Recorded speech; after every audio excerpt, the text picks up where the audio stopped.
Vous souhaitez acheter un bien immobilier mais problème, vous n'avez pas d'apport personnel? Compliqué mais faisable? Je vous explique. Pour rappel, l'apport c'est la somme que possède déjà l'acquéreur pour financer son projet. Il peut provenir d'une rente, d'une succession ou de l'épargne personnelle par exemple. Lorsqu'on achète à crédit, la plupart des banques demandent un apport d'environ 10% du montant de votre achat. Il peut servir à couvrir les frais de notaire et les frais de dossier et prouve aussi à la banque que vous savez épargner et gérer votre argent au quotidien. Il permet d'emprunter un peu moins et par conséquent de rembourser de plus petites mensualités.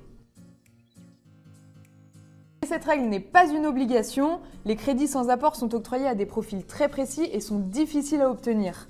Selon PAP, ces crédits concernent 3 catégories d'emprunteurs, à commencer par les jeunes. Ils viennent d'entrer dans la vie active, souhaitent acheter un logement, mais ils n'ont pas encore eu le temps d'épargner assez d'argent pour acheter leur premier bien.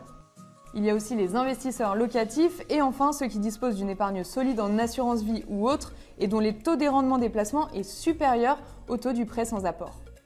Selon la CPR, entre 9 et 13% des prêts immobiliers se réalisent sans apport. Alors comment faire partie de ce petit pourcentage et comment réussir à convaincre les banques? Votre dossier sera étudié avec la plus grande attention. Il faut donc qu'il soit impeccable.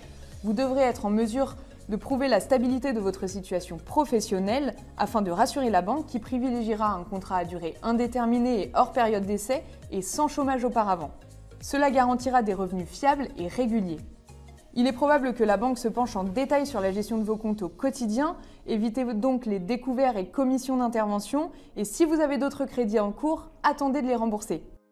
Par ailleurs, quand on ne dispose pas d'apport, plusieurs solutions alternatives existent comme le prêt d'accession logement ou le prêt à taux zéro.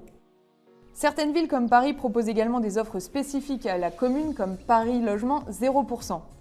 Pour obtenir un prêt sans apport personnel, la meilleure solution reste de demander conseil à un courtier. Avec sa vision globale, il connaît bien le marché, les banques et les conditions d'attribution.